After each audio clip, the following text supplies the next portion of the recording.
नमस्कार, आप देख रहे हैं नेक्स्ट 9 आवाज। मैं हूं आपके साथ सिराज। लोकसभा चुनाव को लेकर अब कुछ ही दिन बचे हैं। ऐसे में सभी राजनीतिक पार्टियों ने चुनाव की तैयारियां शुरू कर दी हैं। वहीं राहुल गांधी की भारत जोड़ो न्याय यात्रा अब यूपी में ही है। वहीं कांग्रेस के उत्तर प्रदेश प्रभारी अविनाश पांडे ने रविवार को कहा कि बहुजन समाज पार्टी के लिए विपक्षी गठबंधन इंडिया के दरवाजे खुले हैं और अब मायावती को यह तय करना है कि वह आगामी लोकसभा चुनाव के लिए भारतीय जनता पार्टी के खिलाफ एकजुट होकर चुनाव लड़ना चाहती हैं या फिर अपने दम पर। लेकिन मायावती पहले ही घोषणा कर चुकी है कि वह लोकसभा चुनाव अकेले लड़ेंगी।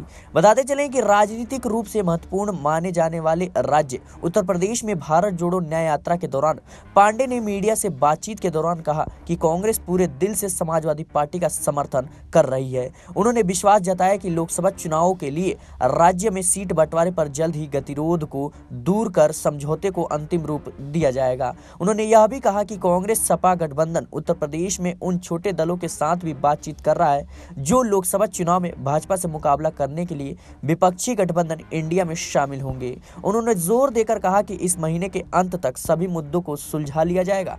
कांग्रेस महासचिव अविनाश पांडे ने कहा कि विपक्षी गठबंधन इंडिया खुले दिल से चाहता है कि भाजपा भी इस गठबंधन का हिस्सा बने। बताते चले कि जिस तरीके से मायावती को लेकर कशमकश की स्थिति बनी हुई है, एक तरफ मायावती ने अकेले लोकसभा चुनाव लड़ने का ऐलान किया है, तो वहीं दूसरी तरफ कांग्रेस और इंडिया गठबंधन की पार्टियां लगातार इस कोशिश में है कि मायावती कैसे भी इंडिया गठबंधन का हिस्सा बन जाए, क्योंकि मायावती दलित चेहरों का प्रतिनिधित्व करती है, यानी दलित समुदाय का जो वोट बैंक है वो इंडिया गठबंधन के हिस्से में पड़ सकता है। इसी वजह से इंडिया गठबंधन लगातार उनके पीछे पड़ी है।